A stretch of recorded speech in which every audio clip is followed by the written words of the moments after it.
1989, according to our best information, he had between 85 and 89 their accounting in the KGB was that he had given 6,000 pages of documents, mostly Xerox on the fourth floor Xerox machine, which didn't have a counter on it, didn't have a PIN number on it, and a couple times he ferreted out top secret documents that he demanded back. They were originals, and they did. They give them back to him at other drops. I mean, very smart and sneaky, but again, when you look at the rationale, it doesn't make sense to any of us because it's not something any of us would partake in. And so you try and get inside the head of a spy. It's like, I guess, trying to figure out a serial killer. I think there's conflict there.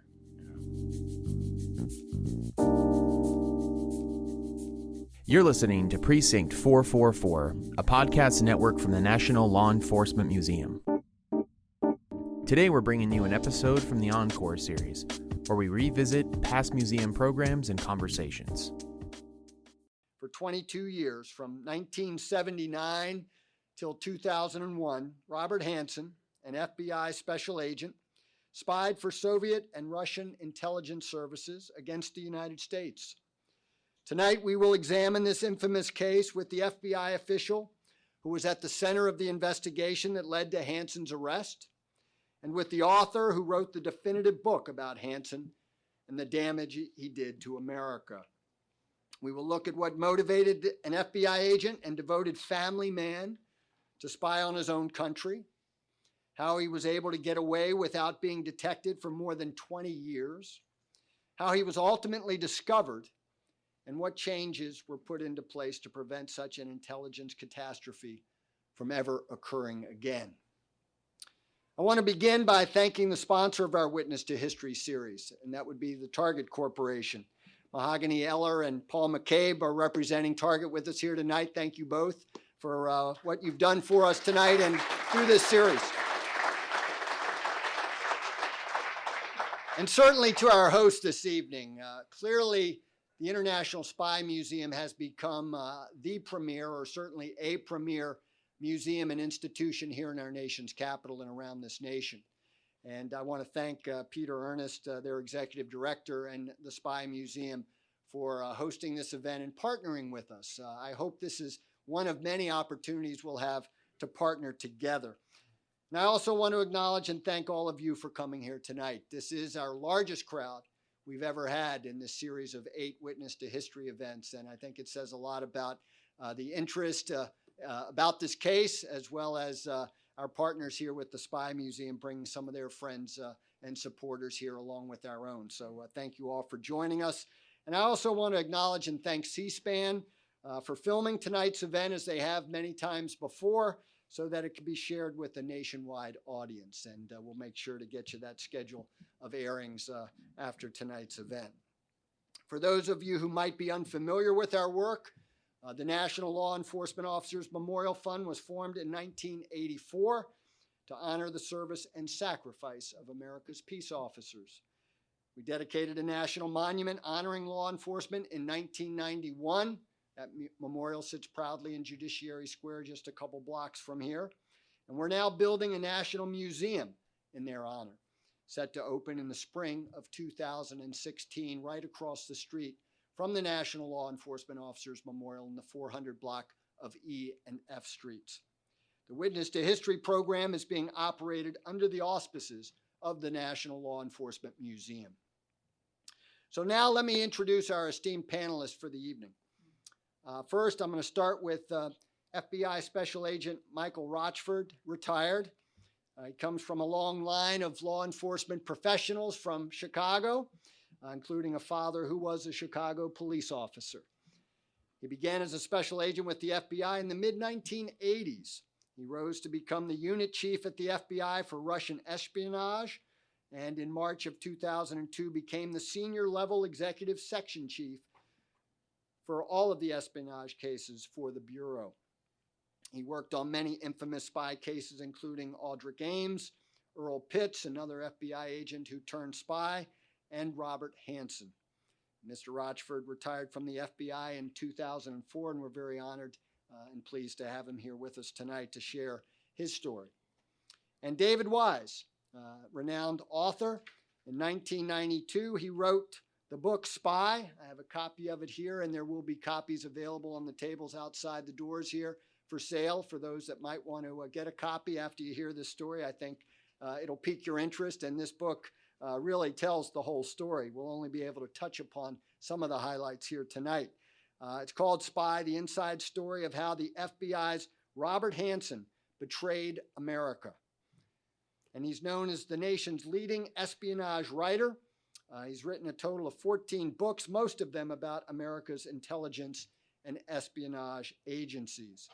His latest book is Tiger Trap, America's Secret Spy War with China, and it was one of Publishers Weekly top 10 political books of the spring of 2011. I thank other distinguished guests that are here in the audience with us, too many to mention, but certainly many law enforcement agency heads and great supporters of the National Law Enforcement Officers Memorial Fund. So let me start with an opening question for both of our panelists, if I might, and I'm going to start with you, Mike, if you would. Let's put this case in some perspective, the Robert Hanssen spy case. How much damage was done by Robert Hanssen, the spy? So can you hear me? Do I need to? Yeah, please use the microphone for our C-SPAN. So let me tell you, the assessment of the National Counterintelligence Executive in 2004, when I retired from the FBI, relative to this case, their assessment was that he was the fourth most damaging spy in the history of the United States, because largely of the technical losses that he was responsible for. Cumulatively, if you had to reproduce some of these things, might be somewhere around $20 billion to have to replace these things. Loss of 3 lives and multiple assets having been arrested.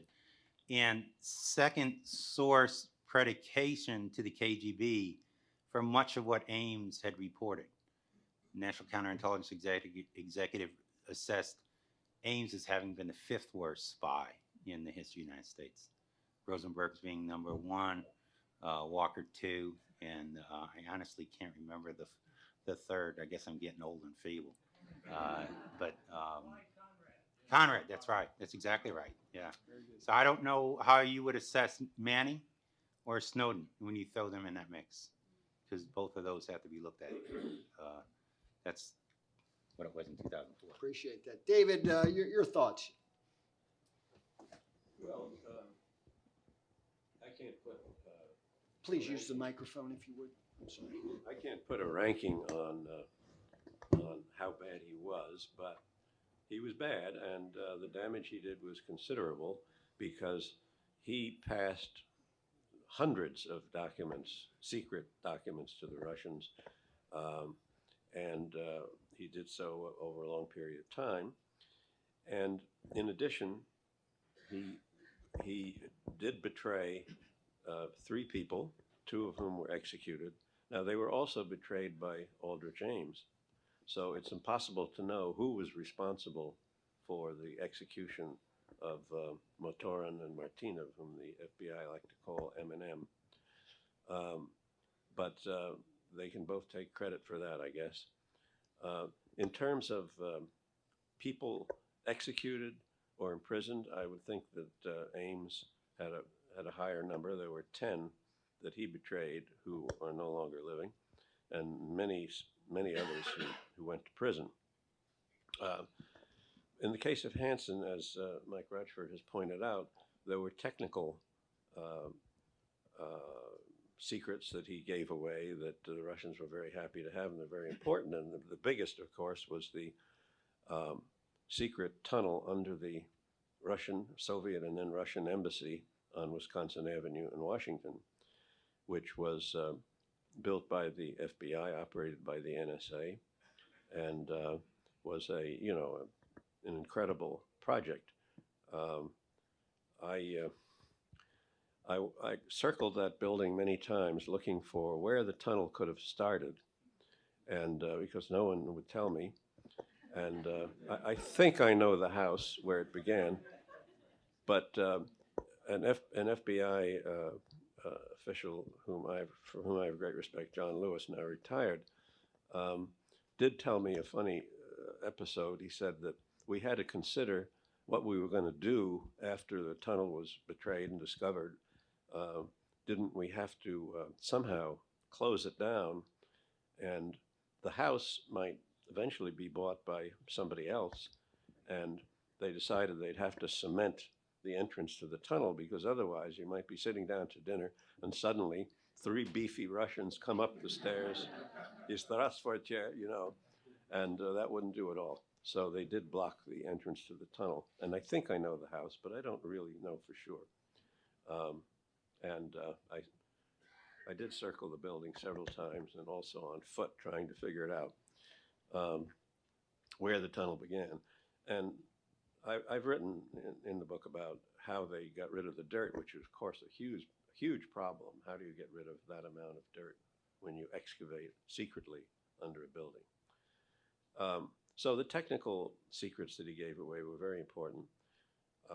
And the fact is that this went on for so long, and he had access to the budget. He had access to the technical stuff. Some of the documents he gave away dealt with our estimate of the Soviet nuclear capacity. I mean, this was serious stuff that he was giving away, and material that I'm sure the KGB was very happy to have. So, yes, it was very important, and he did a lot of damage. I don't know what his ranking is, but it's certainly right up there. To my mind, Aldrich Ames and Hanssen were the 2 tops in our time,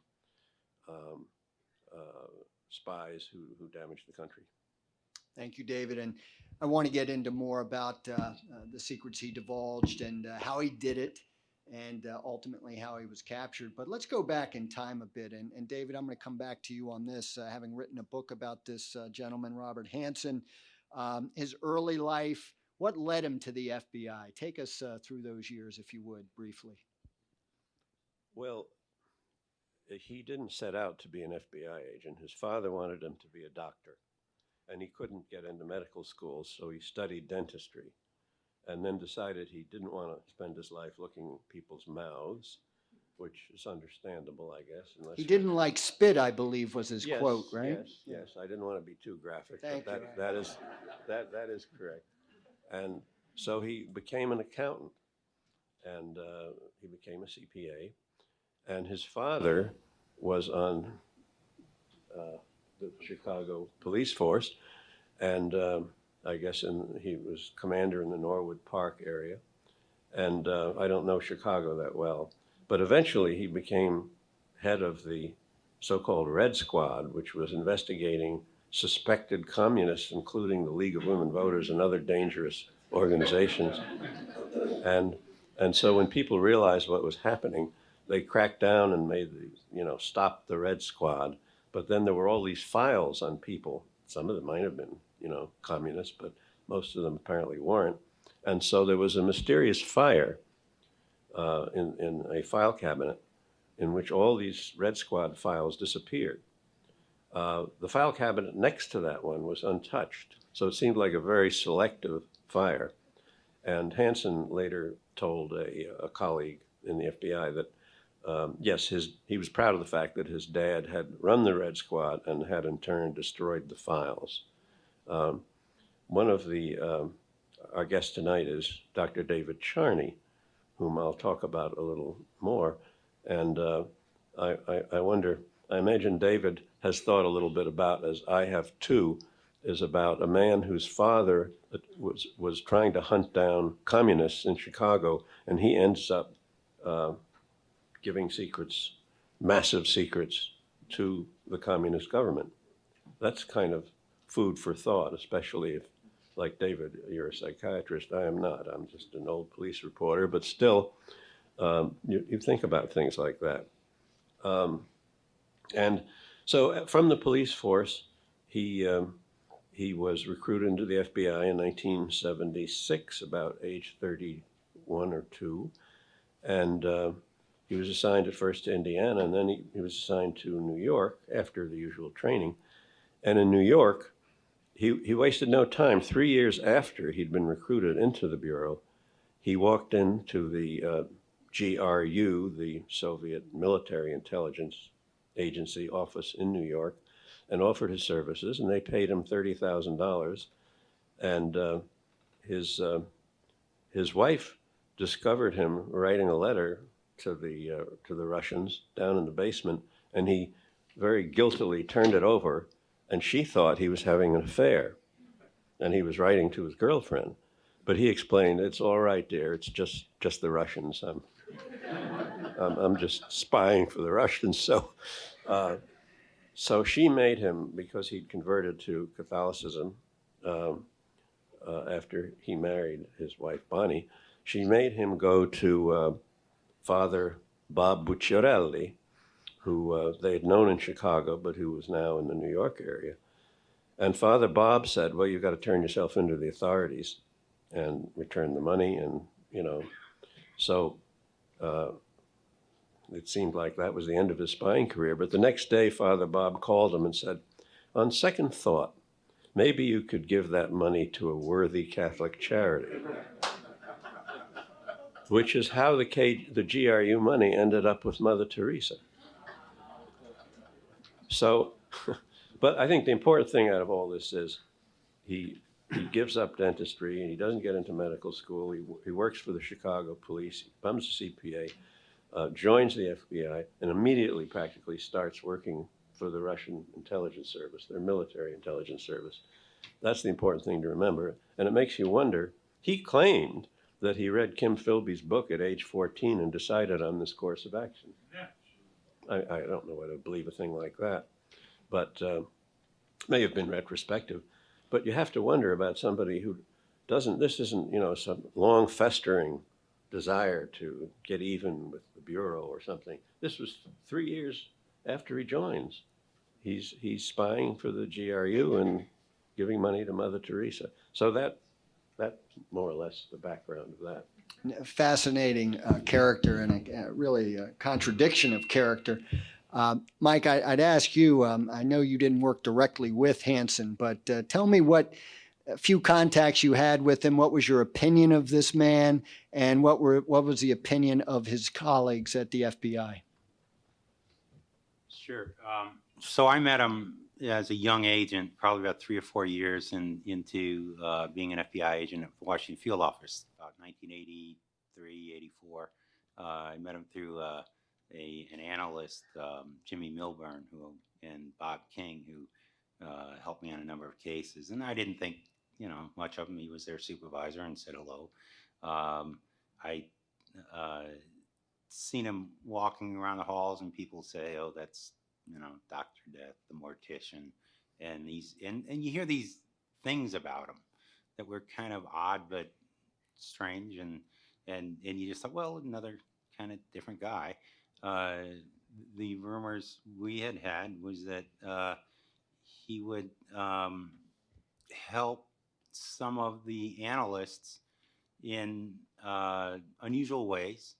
There's one female agent who worked illegals that he kind of helped her understand how to work with the Morse code, and helped her buy software that the Bureau didn't pay for in order to make her more efficient. And there was a couple analysts, one analyst that named her son after Bob. After he was arrested, she couldn't believe it. She thought we had the wrong guy.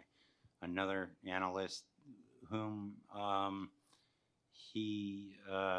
because he's an Opus Dei recruit, it's like a person who quits drinking or smoking, they can become a little obnoxious.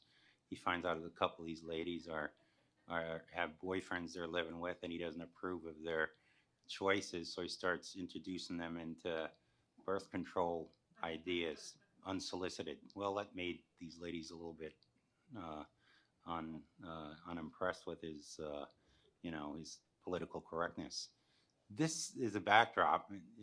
comes up, and then I started working on the Yurchenko case in '85, and come to find out later on that Bob had been newly transferred up to headquarters, and he'd sneak in and talk to Eddie Worthington, who was handling the debriefings from Yurchenko, and he'd say, hey, Joe Hagemule, the ASAC up there, wants these debriefings, and he'd like to get them faster than anybody else in the Bureau. I come down every weekend, just give them to me, and I'll bring them up there, and you don't have to let the mail make these things late. And so Ed said, no, forget it. We're going to do everything according to plan and how we do regular process of disseminating information. And he goes to the bathroom, and there's Bob at the famous Xerox machine on the 4th floor, Xeroxing the Yurchenko debriefings. And, Ed says, what the hell are you doing? And so he chastises him and says, don't do this again.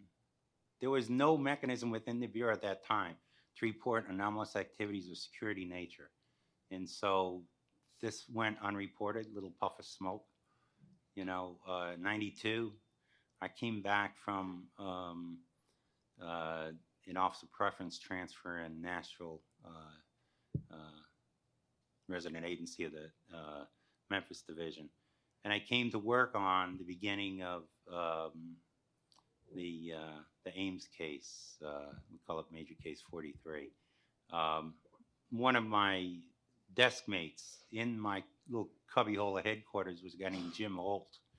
Jimmy was assigned to work with Gene Vertifay and a couple of people at the agency on trying to cull together this list of people who might be culpable in the early losses to the Russians. And on this list, of course, was Ames. So Jim's writing this note to the assistant director about what their findings are, joint findings, and how it looks like maybe Rick's a little more culpable than the rest. Bob, down the hall, is in the analytical group, and he decides to hack into into Jim Holt's computer, hacks into the section chief's computer too, Ray Mislocks, and he gets the note that Jim is writing instantly and prints it. And another analyst, Bob King, takes a look at it and says, you can't do that. That's not right. What are you doing? Oh, I'm just trying to show how vulnerable the Bureau is on the new computer system, and I'm going to fix it. So Bob says, well, you better go tell the section chief that you did that, or I will. So he goes and reports it to I.C. Smith. And we heard about it. We go to Miss Lock. We say, maybe we should fire this guy or something. Our stuff's pretty compartmented. And they didn't, because they thought, well, he's a good guy, a broken wing employee who went beyond the scope of what he was assigned to do, that took more initiative than anybody was comfortable with. So we, as those that were working on these penetration issues in that unit, decided, well, okay, if they're not going to take action against them, let's do a little guerrilla warfare. Let's agree that if we see him in the bathroom, we see him at lunch, we see him in the hall, we're going to walk the other way. We see him in our area, we're going to kick his ass out of our office. And we won't tell him anything offline. We can't, because he's a little different. Not that we thought he was a spy, we just thought he was a little different. So that's kind of my backdrop with him.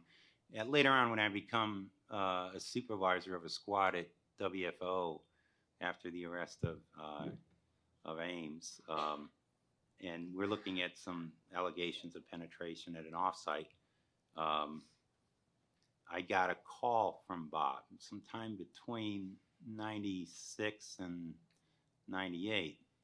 And he says, hey, Roch, I'm working with this defector, and this fella is interesting because he kind of knows, as I do, what your squad's doing. I said, well, what's that, Bob? And he said, oh, you're looking for bad guys in the community. I go, well, how do you know that? He goes, well, it doesn't matter. But look, he's got some ideas on where you can go. So let me give you some names. And I said, why don't you, give me names. That's great. But, I'll send an agent out and maybe an analyst out to talk to you. Because of his history and the backdrop of what I explained earlier, we didn't take him seriously. And we think now, post-arrest, that he was actually trying to elicit from us where we were in our look for identifying him as a penetration. He might have been tasked by the Russians, don't know, but it was clearly a very bold and, unusual for him to have called me direct, especially since supposedly the rest of the Bureau population didn't know that we were conducting that off-site investigation. So a lot of clues that seemingly, in hindsight, might have made him more of a suspect than he was. right. But obviously, at Right. the time, you didn't have that context. We didn't put it together. The Office of Security didn't collect that kind of information. They've gotten a lot better at it. And, I like to call them puffs of smoke. Had we but collected them, we could have been wiser and smarter in reacting and maybe having a predicate just based on his anomalous activities. But, at that time, the Bureau is a forgiving organization. And so it just kind of moved on with it. So maybe we enabled him in that regard. David, your thoughts on this, and Mike may want to comment as well. After reading your book, after talking to Mike, it became clear to me that most spies are recruited by the other country, and some reason they appear vulnerable or they appear that this might appeal to them. In the case of Robert Hanssen, that's not how it happened, that he actually went to the Soviets and then the Russians once the Soviet Union collapsed and offered his services to them and more or less controlled the entire relationship over those 22 years. Explain, how he first contacted the Russians and how he communicated with them over the years. Well, I should have mentioned when you asked about how he got into all of this, into the FBI, I forgot to mention that in 1970, I believe, before he was in the FBI, he applied to NSA and was rejected, which means that luckily for NSA, because their secrets might have come out 40 years before Mr. Snowden became famous. In any event, he did so in a very simple way. In 1985, which was a very important year, it was so-called the Year of the Spy, and 7 spies were arrested that year. And in October of that year, before a couple of them had been arrested, but some of them had been, the Walker ring had been broken, John Walker. He simply wrote a letter to a Russian embassy diplomat, official, but inside the letter was another letter addressed to Viktor Cherkashin, who was the counterintelligence, very shrewd counterintelligence officer of the KGB in the Washington embassy. And it was Cherkashin who earlier that year became the supervisor of Aldrich Ames, who had also walked in some months before, and then handled Hanssen. So that's how he did it. That's how he made the contact. But what's interesting to me, again, the psychology. This was the Year of the Spy, and these people were being arrested. Certainly, the Walkers had already been arrested, and it didn't seem to bother Mr. Hanssen at all that spies were being rolled up by the FBI. You would think that he might be a little bit cautious and say, well, maybe I better wait a little bit until some of this blows over because they're arresting spies right and left. But it didn't seem to deter him whatsoever. So that's kind of interesting. And then he was indeed, as you've suggested, completely in control of their methods of communication, all done with dead drops, chalk marks, and tapes on signs and telephone poles. And it's a very cumbersome way to deal. But you see, a spy can't just go into a payphone. It was before they had cell phones, and call up the embassy, as Mr. Pelton did, which is how he was later identified by his voice. But a spy can normally not just make a phone call, so he has to have some more clandestine way of communicating with the other side. And this was the tried and true classic way in which the Russians communicated. And being a sort of computer nerd, Hanssen kept pushing the Russians and saying, well, we really have to put this stuff on disks, you know. And so finally the Russians agreed, and they sent him a disk, and the first disk he got, he said, this is wiped clean, there's nothing on it, so you guys got to shape up. All during this period, the Russians only got a glimpse of him once at night. And the claim is that they didn't know who he was. He used the name Ramon, he used other names, but he never used his true name. They, it would seem to me, could have found out who he was by checking his license plate. You can't do that anymore, but at that time you could, in the state of Virginia, find out who was driving that car. And they had opportunities to see his car, I suppose, but they claimed that they never knew who he was. And so that was how he did it. And the important thing to remember is from 1985 to 1991, he was very active. And then in 1991, he stopped. And that was just before the collapse of the Soviet Union. And he may have felt that this endangered him, because the Soviet Union collapsed on the 26th of December, 1991. And his last communication with the KGB was 10 days earlier, on the 16th of December, which happens to be my anniversary. I just thought of that. You know, I was in Moscow about 2 months before that, and working on an article for the New York Times on the last days of the KGB, which now has simply just changed its initials. But it was the last days of the KGB. And I think sometime before that, when I was in Moscow, I remember talking to, and this is relevant, because I remember talking to Boris Solomatin, who'd been the resident or big boss in the embassy here for the Russians. And I said to him, Boris, when Walker walked in, and the same question arises with Ames and Hanssen, these volunteers, walk-ins, I said, how did you know Walker was real? And Boris says, he spoke good English, having been here for several years as the resident. He said, how did you know he was real? He said, when he showed me the code keys. Well, that was a pretty interesting answer. Mike, couple questions. One, it's confused me, I guess.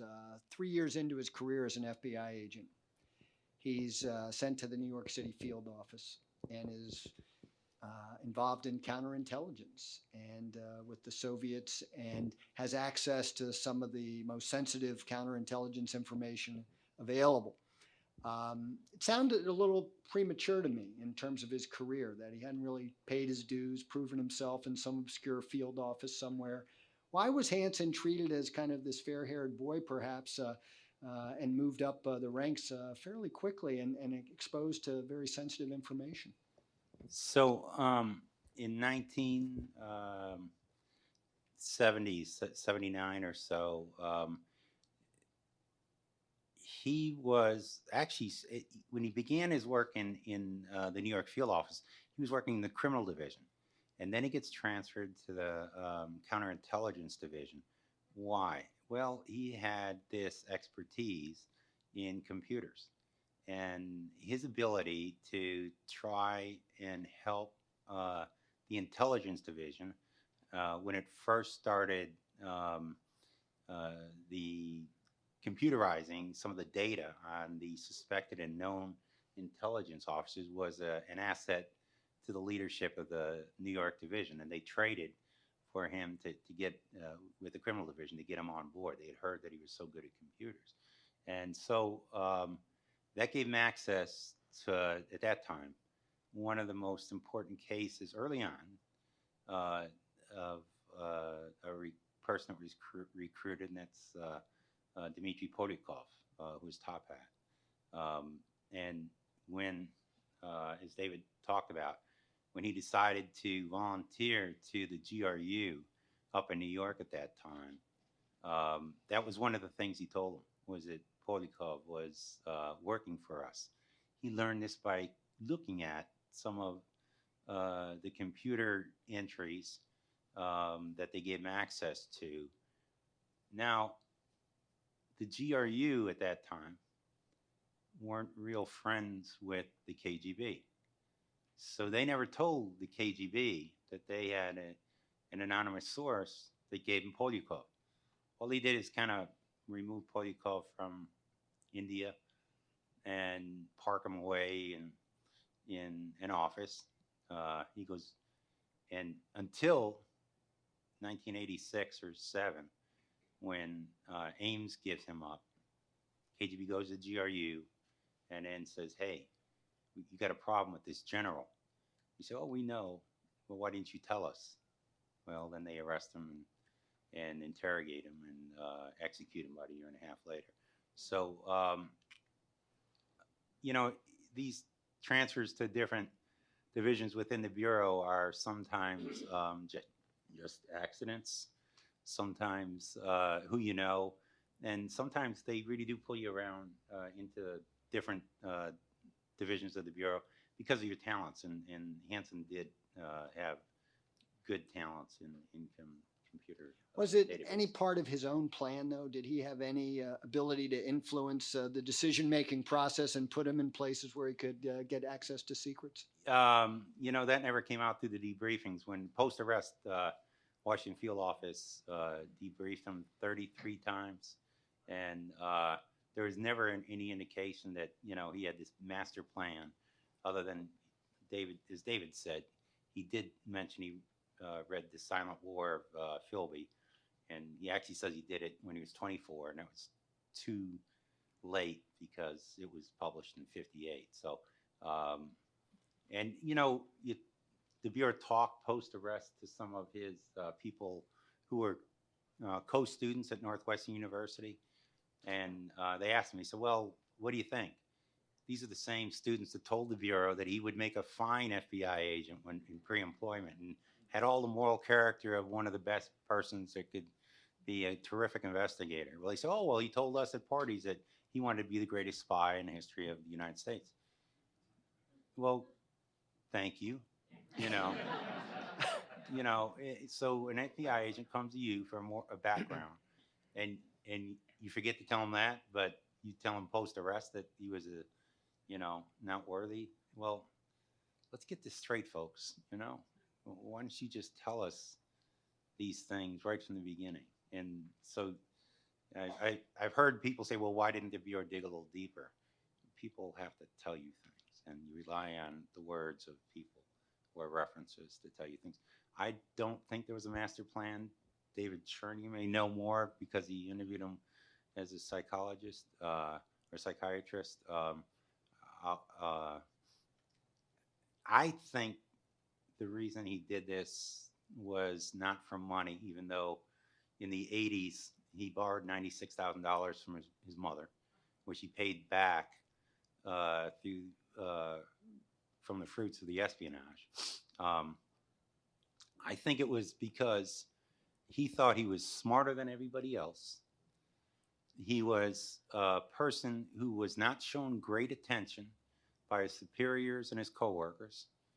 I think many of us agents were busy doing our work, and when we had something important to do, we didn't drag Bob along because he wasn't one of our buddies that went out and had a beer with. He didn't appeal to us as someone that was a source developer or a case breaker.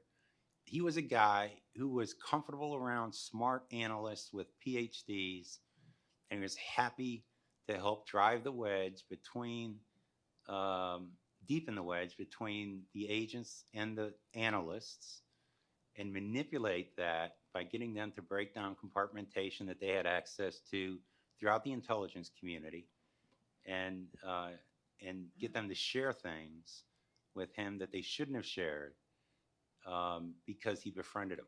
And like I said, in one case, he got an analyst some software that the Bureau wouldn't pay for. He paid for out of his, own money. And so she would tell him things. And when you interview those analysts, they would tell you how they had been dispatched to the very depths and breadths of the intelligence community to work on highly compartmented projects. After the Yurchenko defection, they were told, the Bureau was told, the Presidential Foreign Intelligence Advisory Board said that analysts have to, they're brilliant, they're presidential appointees. These folks need to be dispatched not selfishly to the Bureau, but throughout the intelligence community, working very highly compartmented projects. So after 85, when Hanssen came back into the analytical group, after being up the, or actually I guess it was 88, he comes back in the analytical group for the second time. That becomes a killing ground. And David's right. I mean, a killing ground that he used to grab this highly compartmented stuff that was owned by not the Bureau, but by the community. And he's able to hide the fact that he's from the Bureau because he's giving away interagency information. He cuts off headers and footers. It's from these analysts. And for attribution, it doesn't look like he's from the Bureau. So the KGB is willing to take a look at his production and say, you know what? We don't care what his identity is. We could follow him around. We could set him up. But they instructed those officers that were clearing the drops. They said, no, don't do that. You will make him mad. If he discovers that you're lingering, you will make him mad, and we will have inactivity from a highly productive source. We can't afford that. So they were willing to go with the preponderance of the evidence, preponderance of the information he gave, and say it's bona fide. Who cares? And that was their judgment. And they're willing to throw, 50,000, 20,000 at a pop on a drop and live with it. And by 1989, according to our best information, he had between 85 and 89 their accounting in the KGB was that he had given 6,000 pages of documents, mostly Xeroxed on the fourth floor Xerox machine, which didn't have a counter on it, didn't have a PIN number on it, and a couple times he ferreted out top secret documents that he demanded back. They were originals, and they did. They give them back to him at other drops. I mean, very smart and sneaky, but again, when you look at the rationale, it doesn't make sense to any of us because it's not something any of us would partake in. And so you try and get inside the head of a spy. It's like, I guess, trying to figure out a serial killer. I think there's conflict there. I don't know. It's really hard for me to figure. I can't walk in those shoes. It's like my friend Dave Murphy used to say, walk a mile in his moccasins. Well, I can't. That's a walk I don't want to take. So You mentioned Polakov, Top Hat. Just for clarification purposes, I've done a little reading about that spy for the Russians on our behalf. He was, for more than 20 years, perhaps our greatest provider of Soviet intelligence. And when that asset was lost based on what Hanssen had done, that was a great loss to the United States. So just wanted everybody to understand that giving up Top Hat was perhaps the greatest loss of intelligence assets that we had in terms of a Soviet spy helping us. David, let me ask you this. You alluded to this, and I'm fascinated by how spies are able to communicate with, in this case, with the Soviets and the Russians without them ever knowing his identity. In other words, they couldn't reach him and call him on his cell phone or reach out to him whenever they wanted to. They had to wait until he was ready to come to them. And as I understand it, he did that a lot in letter writing and did it anonymously, of course, to try to protect his identity. I think Ramon Garcia, as you said, was his alias that he used. But I don't understand how he's able to give them secrets, tell them where to find those secrets at his appointed hour. And then how do they negotiate an award, a reward for that? How much money do I get for this particular bag of documents that I'm giving you? Can you explain a little bit about how all that works? Microphone, please. It was up to the Russians as to how much money they would give him. They'd give him $50,000 or $100,000 or $10,000. And I don't think there's any record that he said, well, I want this much. He did ask for diamonds at one point, and he got 3 diamonds. Now, Mike mentioned money, the money that he'd borrowed from his mother. And people tend to discount the money as a motivation. But having been paid more than $600,000 by the Russians, I'd like to see a show of hands of anybody here who wouldn't want an extra $600,000 if it came their way without breaking any laws. So I don't see any hands going up. So he was happy to have that much money, and partly that was to prove to his wife he was a good provider. But this was a very complex man. He was a bundle of contradictions, because here you have a guy whose father, as I mentioned earlier, is chasing so-called Reds, and he ends up as a Russian spy. He's a family man, apparently a good father, family man, and yet became involved with a stripper, Priscilla Sue Gailey, took her to Hong Kong on an official inspection trip. And there was some inspecting going on there in the hotel room. I had to interview Priscilla Sue as part of my research, and I want to tell you, my wife was very understanding. She understood that it had to be done. And I was in a hotel with her in Boston for 2 days, not sharing a room, I want to make that clear. But we did have long interviews. And but we're a complex man. I mean, here he is, he's Opus Dei and goes to Mass every day, you know, without exception, I think. And yet he's a Russian spy. So, you know, go figure. Well, of course I wanted to interview him, and that was not possible. It's still not possible. He's totally under wraps, under something called a SAM, which stands for Special Administrative Measures, which means he's in this box he built for himself and gets out 1 hour a day, if he's lucky, and nobody can go see him and no one can contact him, except his lawyer and his wife. So in the Supermax in Florence, Colorado, from which no one has ever escaped, that's where he is now. So complex guy and a bundle of contradictions, and you have to ask,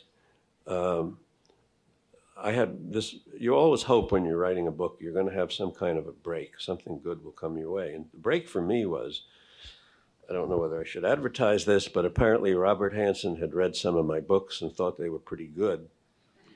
And so he gave permission to David Charney to talk to me. David Charney being the psychiatrist who interviewed him in his jail cell after he was arrested, of course, for many hours. And of course, that was a tremendous break for me, because I was able to look at something inside the mind of Hanssen as he had spoken to his doctor. And normally that would be very confidential, but Hanssen said, no, go ahead and talk to him. And that was the kind of break that, you know, writers hope for. And in this case, it was very useful that Dr. Charney, who I think really understands Hanssen's mind, was able to share some of that with me and the motivations, very complicated set of motivations that he had. But one of them certainly was money, which I mentioned. That was a lot of money. And the diamonds. Diamonds are easy to conceal, so spies like them. But eventually he decided he wanted cash, and he turned, I think, 2 of them back, kept one, and turned 2 of them back for cash. And the Russians very obligingly gave him cash for the diamond. So he was, I don't know whether we should get into this in a family group here, but I mentioned I'm an old police reporter, so in New York, and I've seen a lot, And I'm not easily shocked, I can tell you that. But in researching this book, I was shocked when I discovered that he arranged for his closest friend, Jack Hoshauer, to watch him, Hanssen, having sex with his wife, Bonnie, on a closed circuit television when Jack Hoshauer would come and visit him. He would ask Hoshauer, how was it? You enjoy the show? And I mean, I was shocked. I'm quite willing to admit that. I've never run into anything quite like that. And being technical, of course, it was difficult for him to set up the closed circuit television. At first, Hoshauer was looking through a window as Hanssen and his wife were having marital relations, but that, it could get cold out there in Vienna, Virginia, standing out there looking through the window. So Bob said, well, we can set up a, television. So Hoshauer could go down and turn on the sex channel, and it was his friend Hanssen. They'd been friends from Chicago, from high school, and they were still frat boys together, and I guess they thought this was, something that frat boys would do. Again, very complicated guy. I mean, this was crazy. And toward the end of his spying career, as he began to get nervous, it was coming to an end, he wrote things to the Russians that stick in my mind. He said things like, I'm either insanely loyal to you or just insane. Interesting. He didn't know which he was. He began to realize he was strange and that his actions were strange. And he said, I may be insane. The Russians handled him very cleverly. They played to his ego. And Vladimir Khrushchev, the head of the KGB, wrote him not one but several letters congratulating him on his fine work for the Soviet Union, designed to stroke him and improve his ego. And he was, I'm sure, happy to get those letters from the big boss in Dzerzhinsky Square, or Yasnovo.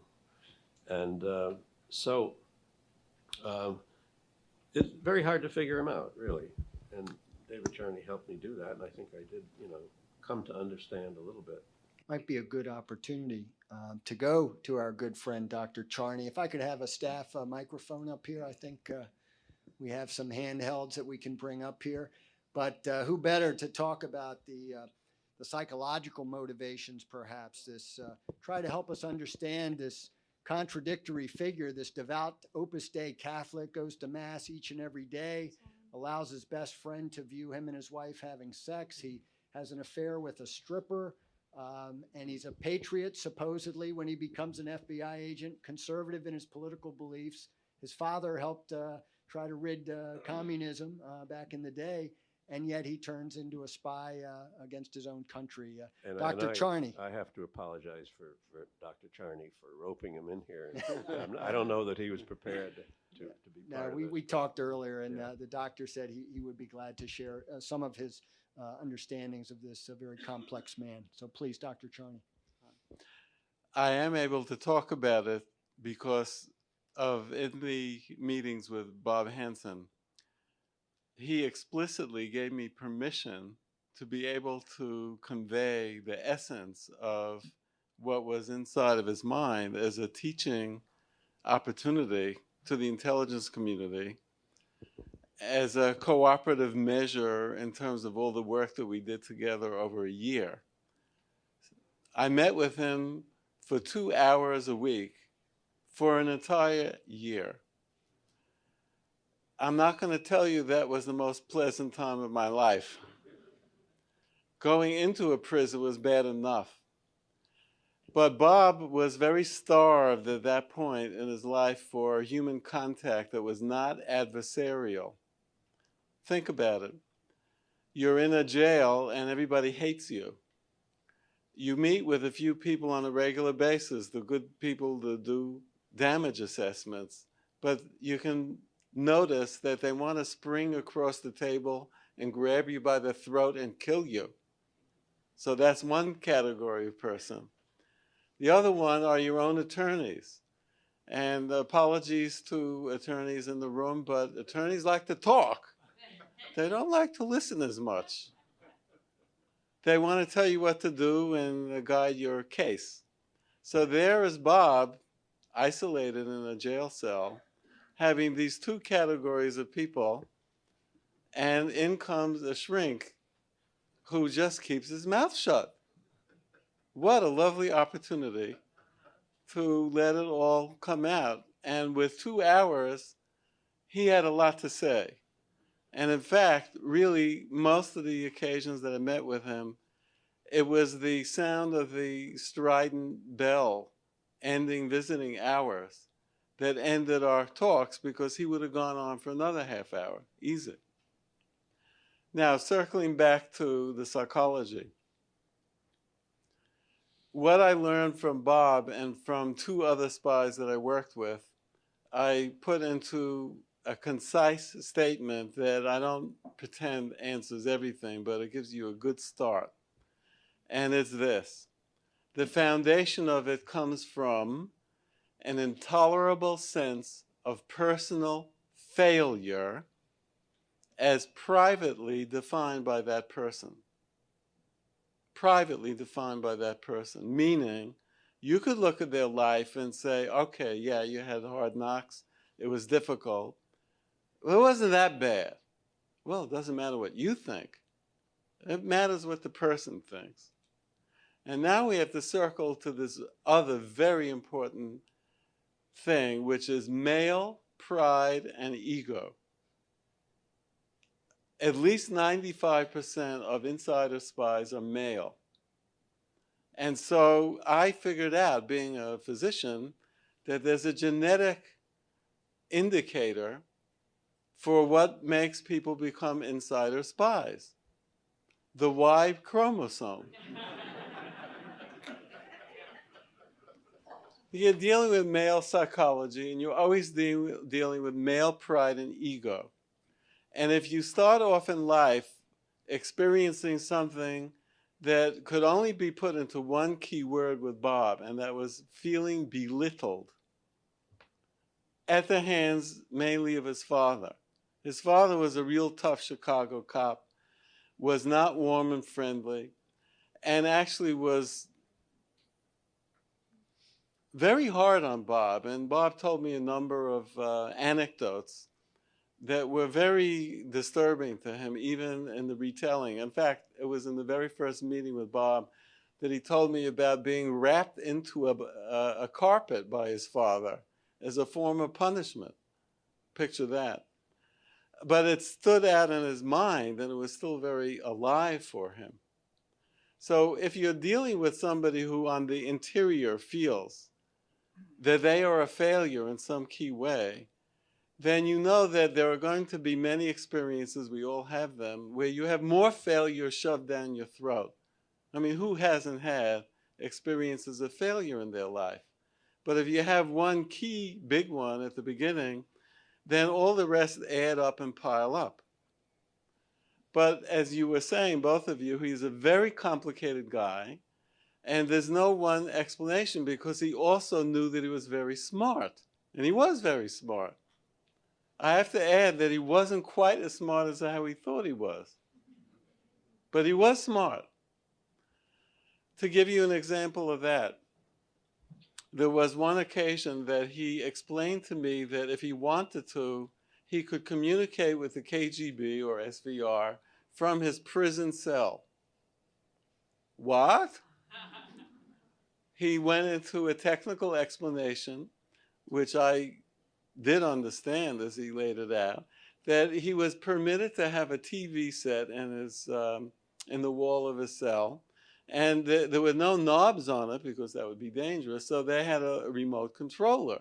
And he understood that that worked with infrared. And he knew that if he pressed the buttons in the right way, he could develop Morse code communication. And if somehow he got the word out to the KGB, they could be on a hill on the other side of Alexandria, pointed at this window, and read his Morse code communications. That's the kind of smart he had, who knows if that could actually be done. The last thing I want to mention that you already mentioned a bit, and that is one key thing that we learn about in our field, and that's called, oddly enough, it's a term in the field of intelligence, compartmentalization. That's a word that we use in psychiatry too. It's a way of a person somehow being able to wall off parts of their life, their personality, and keep them in separate compartments. And you say, how can a person do that? I must tell you that I do that every day in my work. Why? When I start an appointment with somebody, a patient, I've got to be in the compartment that is that person's life and put away all the other things that I've been thinking about, the other patients before or after. I'm with that person in their world, and then when that session is over, shut that door, move on to the next. So I'm not going to say to you that this is an abnormal thing. I think we all do it. Except he did it even better than any of us could do in this audience. He was able to compartmentalize and be a Russian spy, a very devout Catholic, a very loyal, get this, special agent of the FBI. And how do I know that? Because he would tell me constantly ways that the FBI could improve itself, the things that he had done, the people that he'd brought to the FBI to help build up the FBI, such as John Boyd, who was a brilliant Air Force officer who had a vast different way of looking at things. He told me, I brought him to the Bureau and they just had no interest in him at all. But look what they could have learned. And this is the spy telling me this. As you said, go figure. Thank you, Dr. Charney. Very helpful. Yeah.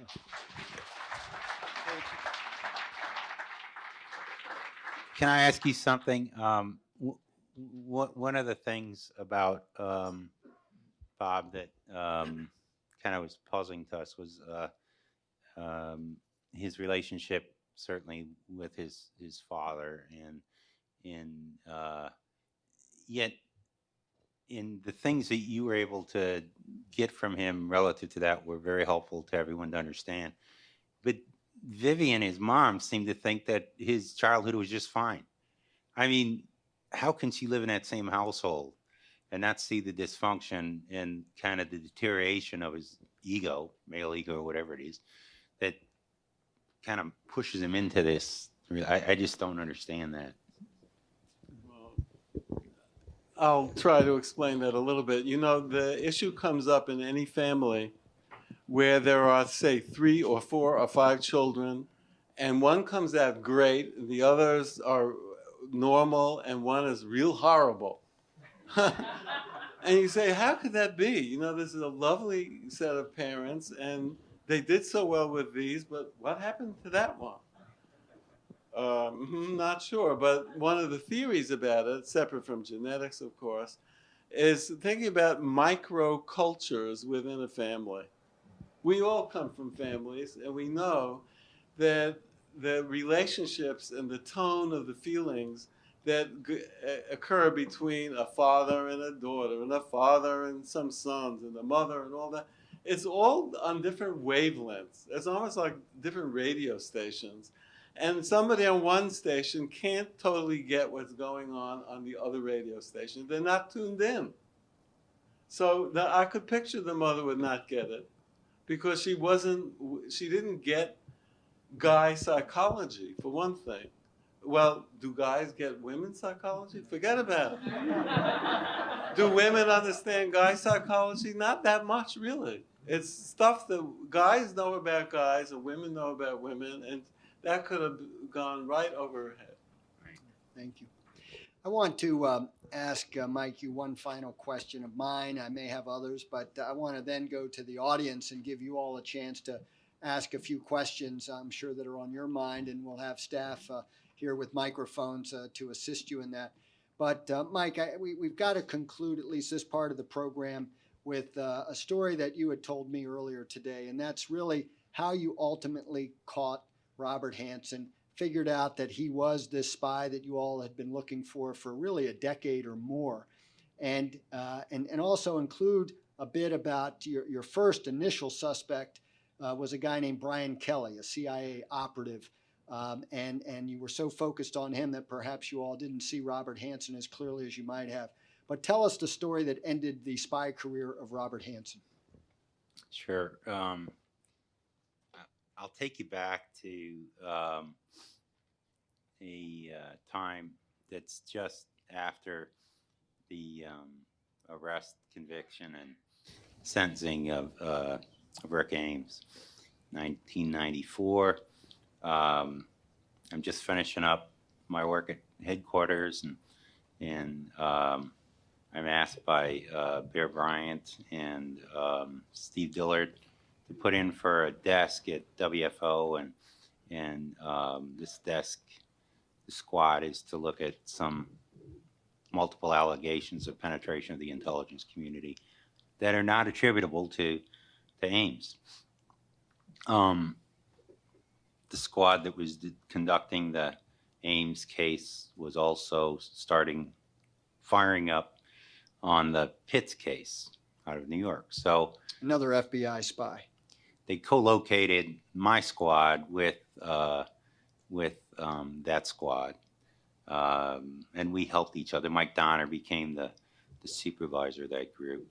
I stole some of the best talent from the Washington field office in order to staff my squad, about 14, 15 people.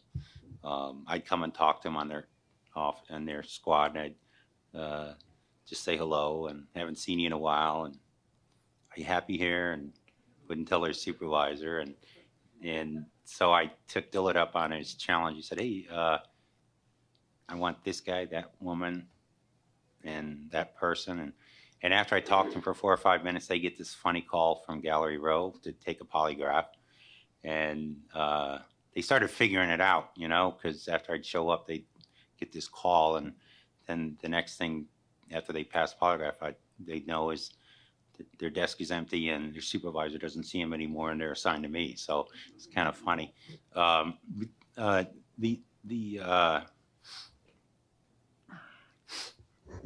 The effort that we start is, we know without a doubt at that time there exists a penetration that the KGB considered to be worse than Ames, and they didn't know who it was.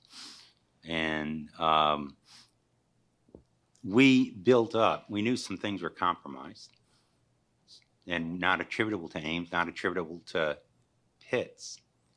So, and this is very difficult for agents in the field not to have a person to investigate with a name. It's terrible. It's most disturbing. It's frustrating.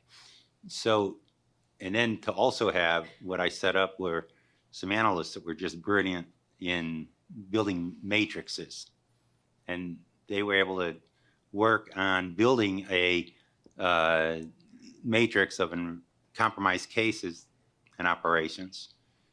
And we kind of numbered these compromisers and said, okay, placement and access to these things is between 58 and 62 that changed at any given time. It's kind of a fluid matrix. And so we listed people who had access to these things. Two critical elements that were in this matrix was, one, the person probably worked in the counterintelligence center of the CIA, which makes us believe that it was probably an agency person. Second was that this person worked on and had access to and helped the Bureau with the Felix Bloch case. So and then of course we looked in the Soviet European division of the agency too, because it was a logical place for some of these operations and cases that went south. And we worked with a very trusted group of analysts and investigators and case officers at the agency that were really brilliant. And we'd sit around and we'd actually vote as a group on culpability potential for these folks that were on our list. We started off with a list of about 245 case officers. We'd look at their security and personnel files. We'd look at their psychological profiles, because they'd periodically be talking to people like David, and get assessed. And we look at medical things to see if they have vulnerabilities, look at their financial things. And we'd come up with folks that we thought then fit this matrix. And we culled it down from about 200 to 25 or so, down to 50, down to about 34, and then down to a key 17 persons, all of whom were innocent. And at the end of the day, none of them had any culpability. Robert Hanssen was not on that list. Robert Hanssen was not on that list because we were looking in the agency. One of the key pieces that we were looking at was, this person was able to give the KGB specific information that helped them rebuild, reorganize Line KR, Director K, like the new division of the Counterintelligence Center that the CIA had stood up. So, isn't that interesting? So using that and then taking the block case, we looked at, poor Brian Kelly, who had worked on that case and gotten a DCI award for very good work in identifying Mr. Gickman as an illegal who was in touch with Felix Bloch over in France. And the unfortunate part that Brian had was his access mirrored that of Hanssen. And we also misattributed some of those elements were just incorrect. We were wrong. So by basing our initial look on analytical findings in looking at that matrix, it was incorrect. At the same time, so we're pressing on and we're kind of desperate because we think we're still losing cases and things and operations. But at the same time, we had a parallel operation which we started in the mid-'80s, and it was based on a fellow named Yurchenko, the defector. His idea, he said, I remember him saying to me, he said, when we had a problem with sources in the CIA or the FBI or the State Department, we decided that we would get together and we'd make a list of folks we knew worked in those places. And we'd be willing to pay maybe $1 million if they'd cooperate with us. Kind of helped our asset pool. So we thought, oh, that's interesting. So what we did is on another track, working with the agency, we made a list of people who were on board or retired KGB officers and decided these are American targets officers who, if we interviewed them and they would tell us the ground truth in what's inside of their head about culpability of Americans who had been spies for the Russians, we could solve some issues and we could just let them go away and we'd pay them $1 million. So a couple of us got together and with the signed permission of the DCI, the CIA, and the director of the FBI, Webster, Judge Webster actually signed this memorandum, and every director after that did. We would each commit equal parts of $1 million to try and get someone who would help us resolve this penetration. And so I pitched lots and lots of Russians around the world and did it in conjunction with the agency, and they did it along with me here in the U.S. And it was great team effort. And so come about the year 2000, when we're in the midst of the wrong chase and investigating the heck out of a couple innocent people, including Brian, I have an opportunity to go and talk to someone. And we have a mechanism to invite him over to the United States. And I'm able to say, hey, you know, interdict him on the streets of New York and say, hey, look, how you doing? I don't know him from Adam. And he looks at me like I'm goofy and says, hey, who are you? I give him a business card. He looks at it. And he says, what do you want? I said, well, let's sit down. Let's just sit down here and have a drink. He said, I don't drink with strangers. I said, well, okay. Don't have a drink. I'll sit down and have a beer, you some water. And he's playing with my business card and looking at me and says, do you have any credentials to validate what this card says? Yeah, sure. Here you go. More roast beef. That's me. And he says, you know, what I'm going to do with this business card, he says, I'm going to go to the Russian mission to the United Nations. Give this to the security officer. I'm going to have him take that to the New York Times, and we're going to put it on the front of the New York Times that you have ruined my business opportunity as a former Russian diplomat. And you know, your name will be all over the front page of the Times for being a provocateur. I said, you know, probably that's fiction. Probably nobody at the New York Times gives a rat's ass about you, but I care about you. You know, you'd be lucky that thing appears in the New York Times comic strip. I want to make you the most successful Russian-American businessman in the history of our two countries. This is serious. Only the director of the CIA and the director of the FBI know that I'm here. Nobody else. And he said, you know, how am I going to eat? And I said, well, he says, you know, my ticket is, I have to stay here for a couple of weeks. I said, I know. I said, just so happens I'm going to be up here for 2 weeks. I'll take you to lunch, dinner, breakfast every day. Let's start with a lobster dinner on the director of the FBI tonight. So I said, I'll meet you in 3 or 4 hours. He said, if I show up, I'll come with the security officer from the United Nations. And will you pay for him? I said, sure, no problem. I show up.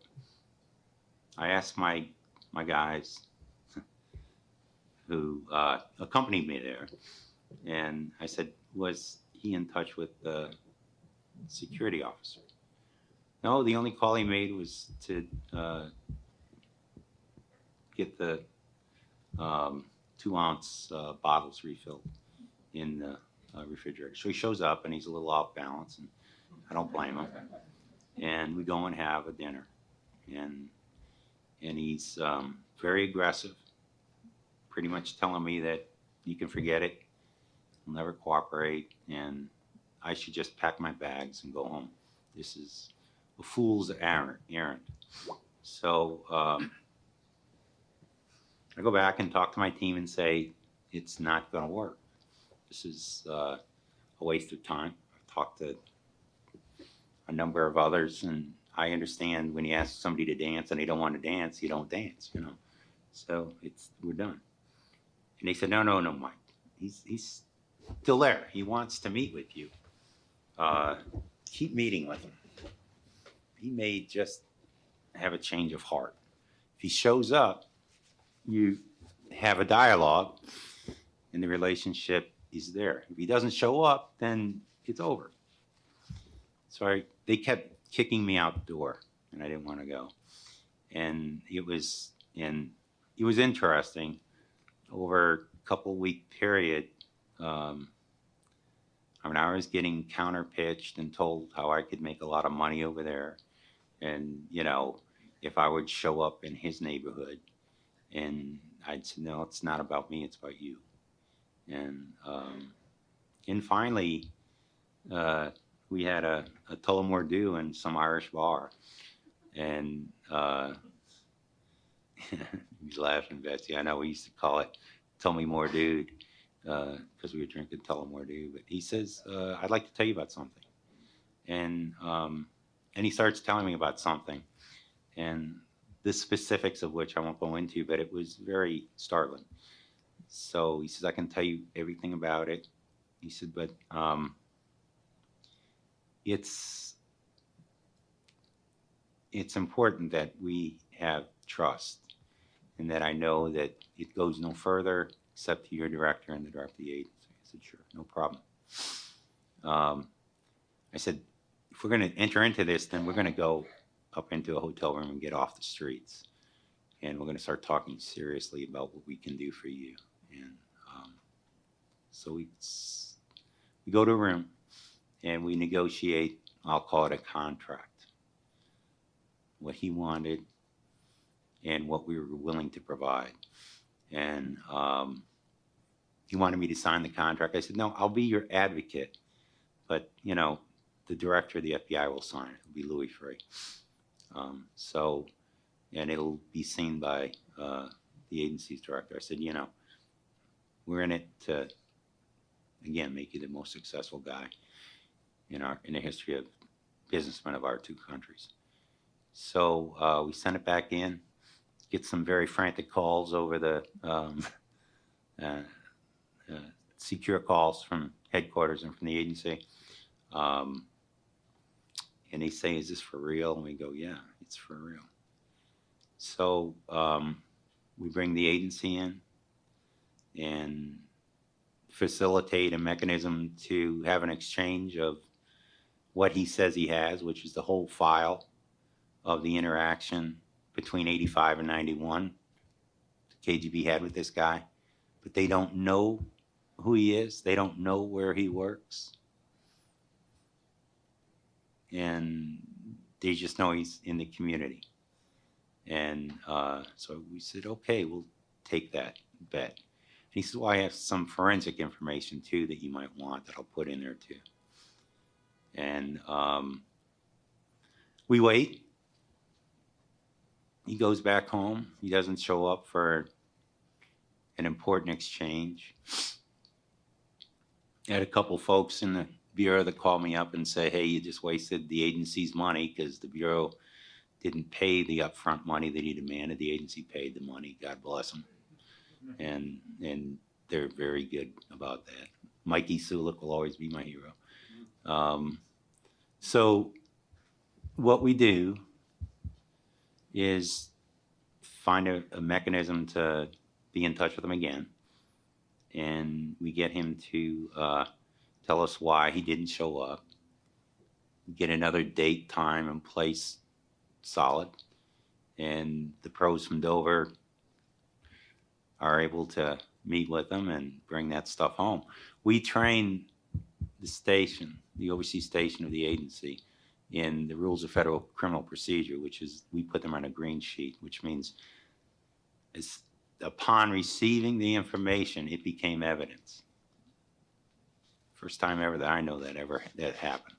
And so because they were on a green sheet, we met them at the airport along with a case agent from WFO, and we brought that information to headquarters, not to WFO, and we gave it to the laboratory.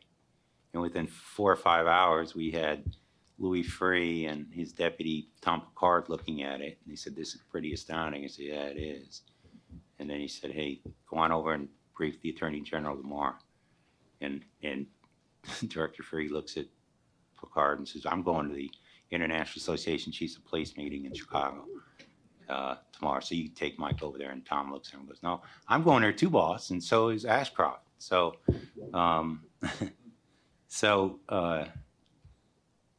they both look at me and say, well, Mikey can do the briefing tomorrow, don't worry, this is cool, they'll all like it. Just tell the new Deputy Attorney General all about this. So I go over there, I'm a GS-14 at that time, thinking, geez, I'm in high water, I don't know what to do. So I go over there, give them a little briefing, and 25 attorneys show up, and a new Deputy Attorney General shows up, and his name is Bob Mueller. And so I brief him about this case, and after he's done, he says, Mike, that's the coolest case I ever heard. He said, is this for real? I go, yeah. He says, are you guys ready to do what you got to do? And, you know, Tim Berezny was our section chief for Russian matters. And he worked with Tim Caruso at WFO, and they started briefing people away from the Brian Kelly case one by one, and made Stephen Pluta the case agent, and actually teamed up with Doug Gregory to be the co-case agent from Tony Buckmeyer's squad. And within a month and a half, 2 months, okay, we opened that case on November 15th, November 16th. So he's arrested February 18th, President's Day, Jack Black's birthday. He still tells me, thanks you for the gift every year. It's what? Phenomenal to me. 3 months. They write a 100-page affidavit. Why was it such a big affidavit? Why did it have so much information from a sensitive source? Well, the reason it did is because Ashcroft wanted to make this a capital punishment case, with good reason. My source had agreed to, beyond all hope, he agreed to be a witness if I would be an advocate for him to help keep his identity quiet in front of a judge, which I did. So since he agreed to that, we prepared him to testify. And Randy Bellows, the prosecuting attorney, worked with John Dyan at the espionage section of Department of Justice to put the information forward in that 100-page affidavit and let the defense see the preponderance of the information and that the government was prepared to go to capital punishment case on this. Based on, out of those 3 people that were executed, it was really the case of Martinov, Valery Martinov, that would have caused, that we would have presented in court. So that's why there was so much information in there. And it was, for my next 2-3 months, I had to deal with my source, well, thank for the rest of my life, for being tenacious, courageous, and determined to help us. And even though he didn't want to testify, he was willing to do it. So, so that was kind of, that's how we came to understand it wasn't Brian. And within this documents that we got was a folder, and in this folder it said, do not open until you see me. So even though we got this stuff on November 4th or 5th, we didn't see my source again until the 15th of November. So so we look at that stuff, and turns out Hanssen gave his biggest dump to the Russians on November 12th. We hadn't had the case open yet. We missed that dump, but we were in receipt of the culpability of Hanssen, right? So we see him, and he goes, hey, did you open that stuff? I go, no, he says not to open it. He says, well, hey, open it. It's got forensic information. We did. It had the thumbprint, the fingerprint on the back, and it had a tape recording of Hanssen's interaction with a guy named Alexander Fifilov in August of '86. They tape recorded a phone call. And who listened to that tape to identify him? 2 crackerjack analysts, Jim Milburn and Bob King. And they were in my office the next morning telling me that we had the wrong guy in Brian. And we have to go forward with Bob because it's Bob that's guilty. So I said, you guys go ahead and brief the assistant director. You know, you earned this. And so they did. And the rest is kind of history. You know, maybe I went in too much. You but made it's the rest. Interesting. WFO made the arrest. Yeah, they built the case. They really did. It was a fantastic effort by hundreds of agents and analysts, and we couldn't break the disc that my source had gave. Couldn't look into it. They gave us several discs, so we had to use the community efforts to bring people in from the Fort Meade and from the agency to actually break the discs of his communication with the Russians. So. Then you negotiated with Hanssen, so he wouldn't get the death penalty, so his family would still get his retirement benefits, right. If he agreed to divulge a lot of the secrets that he had given the Soviets and the Russians. And then he went to jail for the rest of his life, 15 consecutive life without parole sentences. And Robert Hanssen will never see the light of day ever again. He serves now 23 hours a day in solitary. 1 hour he's let out to exercise. And it's not a good life for him, but we got a lot of the secrets we wanted in the end. But that's a fascinating story and how it all came to an end. In the last few minutes that we have, I would like to open it up for any questions that the audience might have. And somebody has a microphone. Help us out here, guys.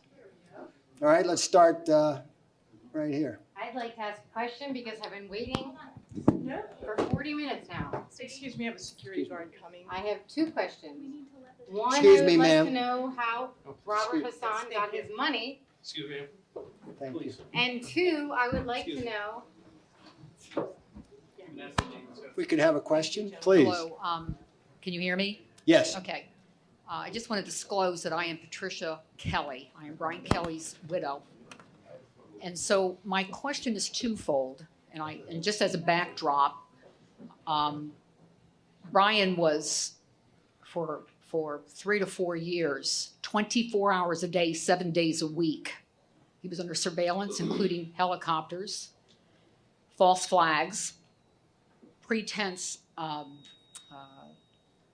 do you call those things? Polygraphs.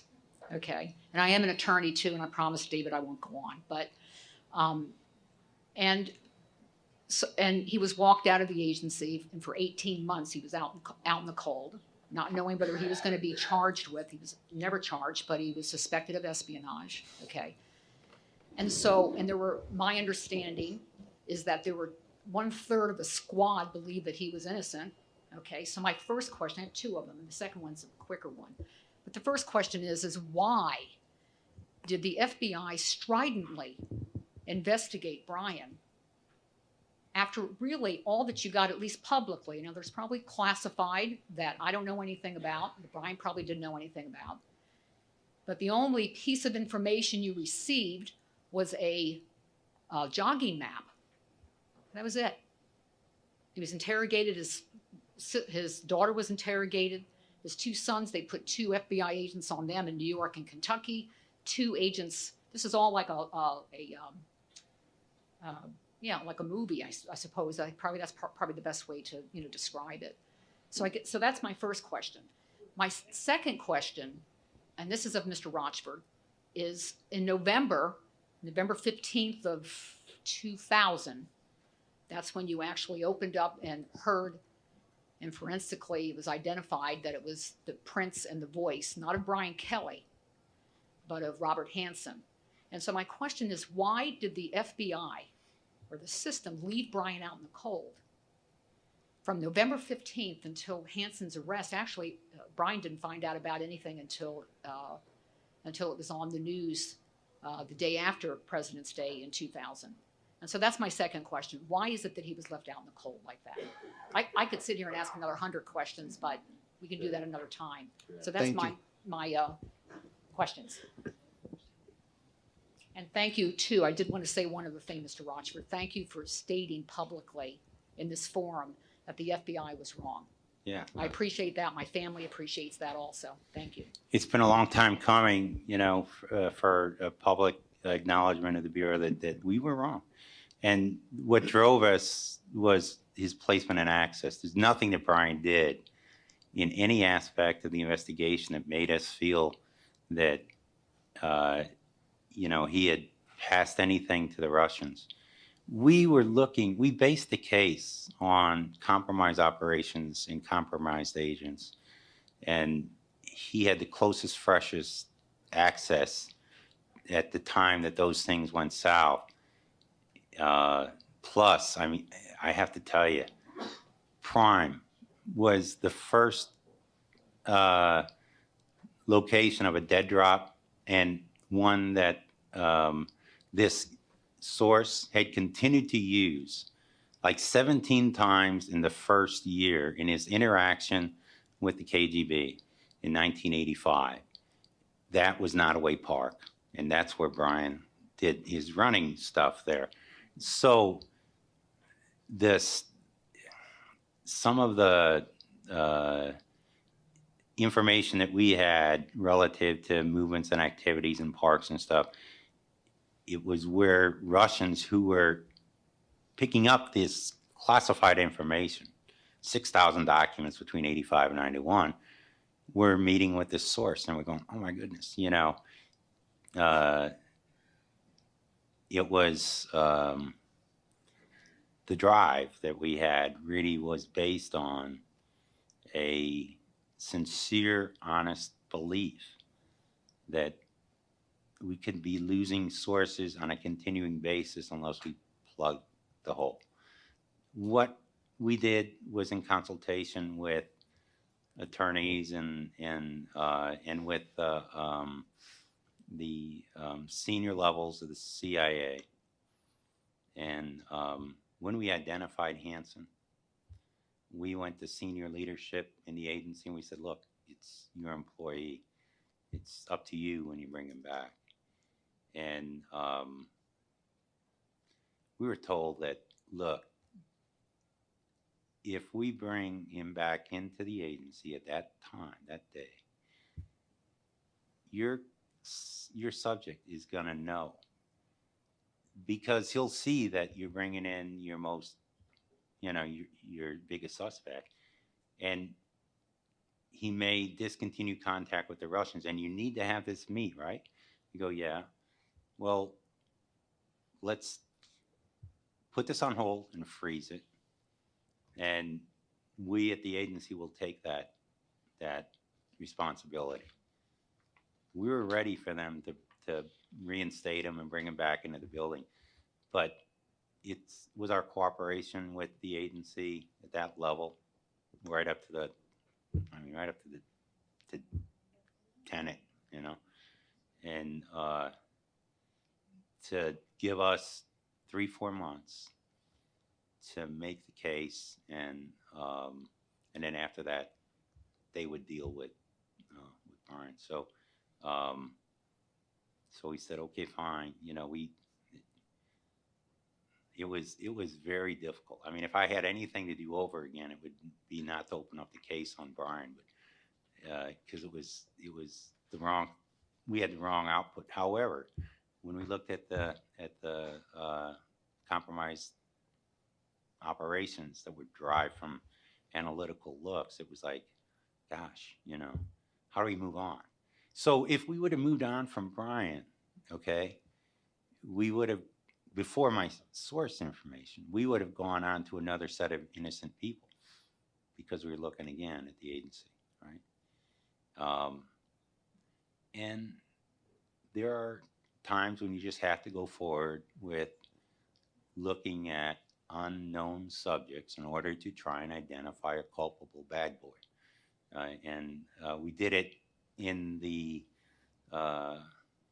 case of Rudolph. Remember, they were looking at Pearl, and even Director Free thought it was Pearl.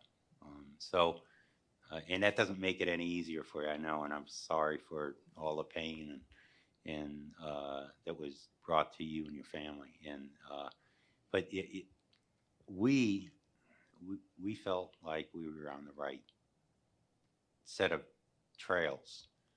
We were, if we'd have only been not so egotistical as to just look at the agency. We'd have looked internally, we probably would have seen Brian. It's interesting, when Pitts was arrested, 96, 97, he got interviewed down in Kentucky by the case agent. And one of the things the Inspector General, when he looked at our investigation, said, hey, Pitts was asked if he knew of any other culpable spies in the Bureau. And he said, oh, you should look at Hanssen. Well, we didn't think anything of it as investigators in 97, 98. Why? Because here's some baseless comment from a guy who's in jail for the rest of his life for espionage, and he's giving us no solid facts to tell us what his gut reasoning is for giving us that information. So, but he was right? So that made it all the more bitter for us when the Inspector General looks at this thing. when the Inspector General looked at our investigation, that was one of the main criticisms, was that they thought we were locked onto Brian too heavily at the during the course of all this unsub look. And you know, in retrospect, we probably were, but you know, I don't know what to say. We had it was a group growth. It wasn't my singular decision. It was certainly a lot of buy-in from the senior leadership of the Bureau and the agency. We brought it to FISA court judges, and you know, it was all within the context of rule of law and stuff. So it was nothing. You know, from a personal point of view, I know you probably look at it as reckless. We didn't look at it that way. We look at it as extremely aggressive at the end of a case in order to try and get where we needed to go. And it was, again. And I think it proves that the Robert Hanssen spy case hurt a lot of people. Some people died. It certainly hurt the Kelly family. And I would just like to say that I don't know whether Mrs. Kelly is aware of this, but of course she knows, Tricia knows, that I had a chapter in my book called The Wrong Man about the terrible suffering that the family went through and that Brian, who became my friend, went through.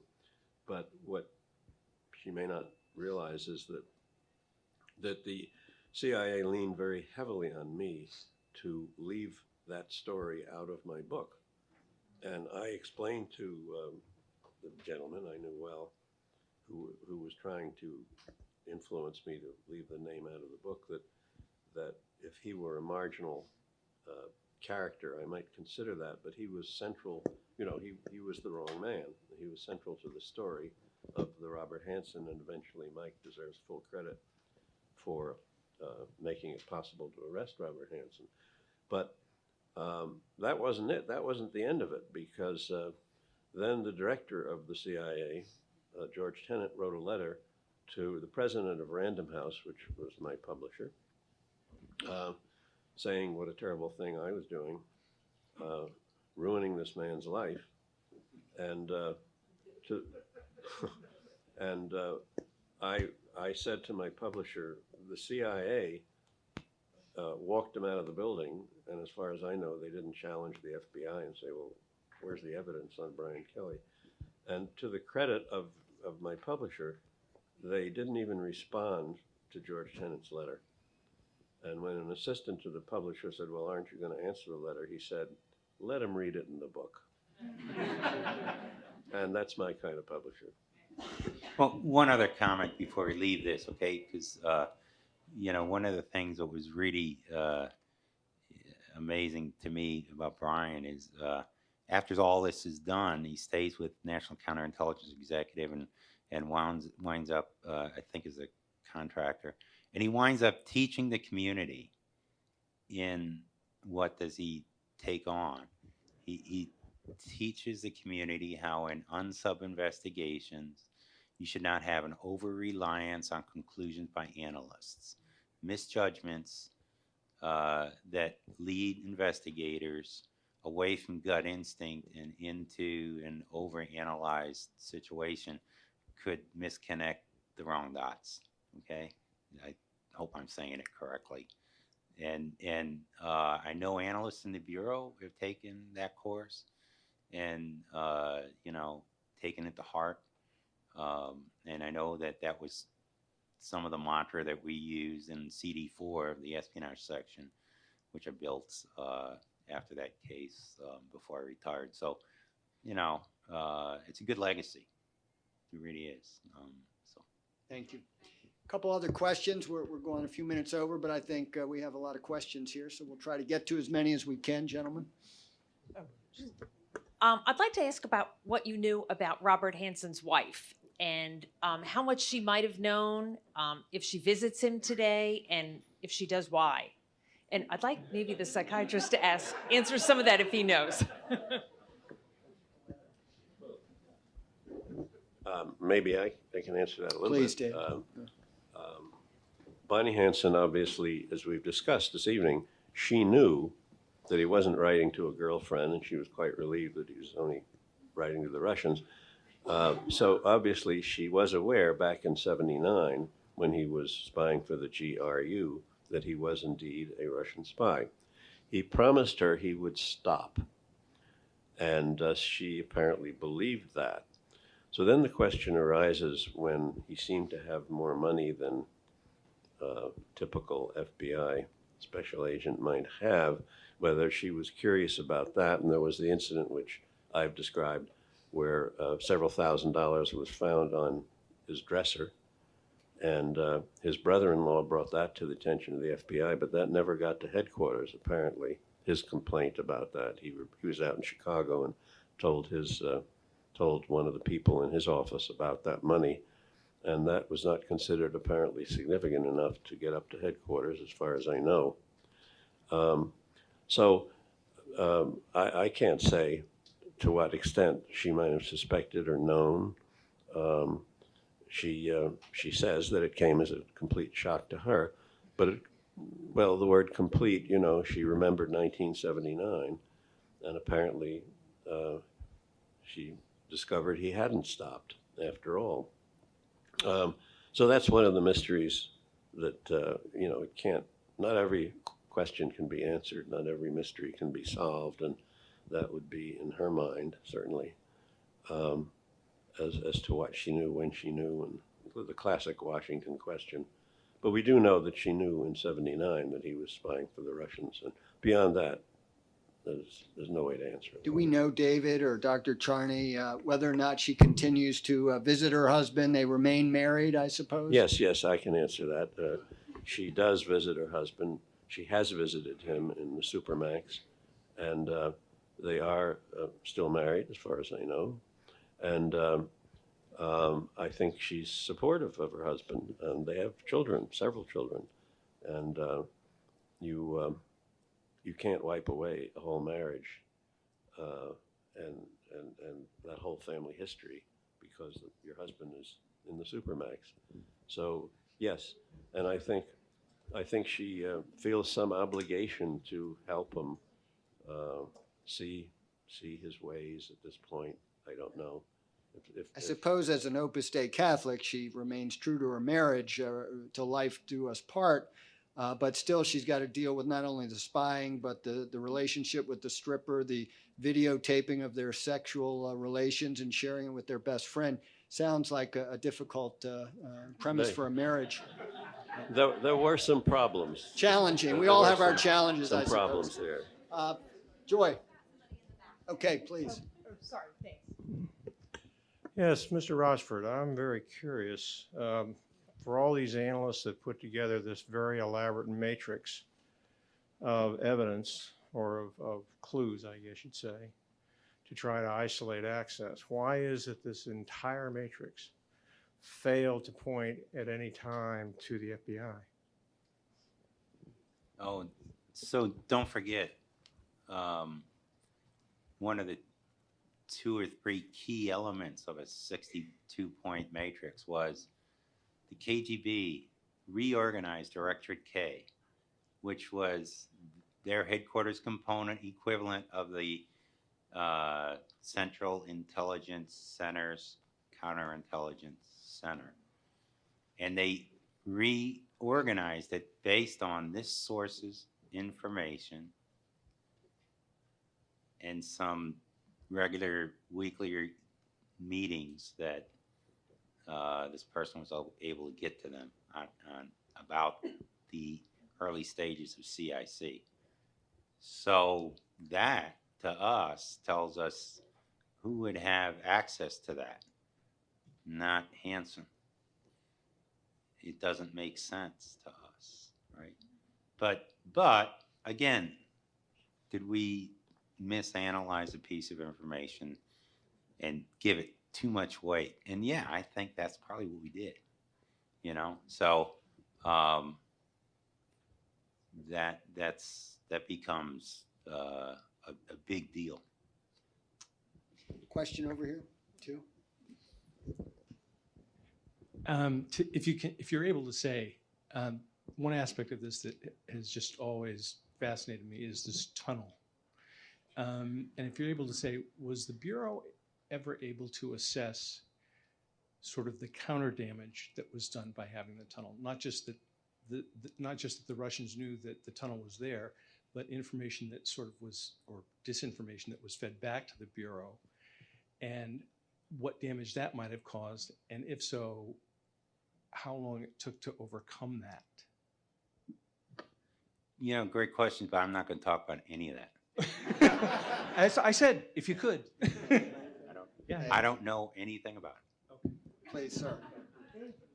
Good evening. Very good presentation. My name is Pat O'Hanlon. I was a special agent with the U.S. Department of State for 30 years. Prior to that, a counterintelligence agent with the U.S. military. I have a question to ask. The FBI, I assume, does a routine update of investigations every 5 years. Nobody noticed that he was spending money. I mean, the neighbors said he bought cars, brand new cars, expensive ones. Nobody looked at that. I mean, there were telltale signs along the way. All right. So, great questions, and Well, how about a great answer? yeah, here's what happens on those cases. Okay, I call them puffs of smoke that we should be looking at. Should be parking in a file that would be good fodder for the background investigators, and also for adjudication on whether or not to take clearances away. At that time, the Bureau's section for security was not a division, if I remember correctly. Did become a division until after the Hanssen case. They didn't put into place an internal referral system from the Office of Security under the 811 mandate. You know, 811s are that they're mandates after the Ames case. Congress, I think it was Hipsey, decided that the relationship between the FBI and the CIA was broken, and that the agency was, according to the Hipsey, was not sharing with the Bureau on a timely basis its suspicious feelings of anomalous activities of its employees that went to the heart of counterintelligence issues for internal investigations, thereby giving the Bureau a fair chance to find and detect and work with the victim agency, potential agency, early and often for uncovering a potential spy. Okay, so they superimposed on the entire community after '94 the encumbrance that every member of the intelligence community will often and early communicate with the Bureau on these anomalous activities. Every agency had to tell the Bureau this, the Bureau had to track them, and the Bureau had to give the responses to these kinds of referrals, 811 referrals, to Hipsey on numbers and agency reports to us every February. Okay, so guess what? The Bureau didn't adhere to that 811 system because they didn't look at it that way. After the Hanssen case, now they set up an internal mechanism to have referrals from security to the Bureau, and they would track such things. I mean, that's never going to happen again. Look, you know, you learn the hard way, and it's a really good question. But, you know, the Bureau's got scars and culpability for, you know, kind of not looking harder inside and determine it was Hanssen. Certainly, had we known that he was Xeroxing, you know, the Yurchenko debriefings in 1985, you know, when he was told not to, we might have done something to look at that Xerox machine and see if there's any other nefarious Xeroxing by him. But it was one of those forgiveness attitudes, kind of say, okay. And the other things that he was doing, we didn't track. So shame on us, you know, and we're better at it now. Mike, one thing that I was surprised to learn is one, that neither the CIA at that time nor the FBI were examining packages that were being taken out by employees, by agents, and also that Robert Hanssen in his entire career until he was caught was never polygraphed once.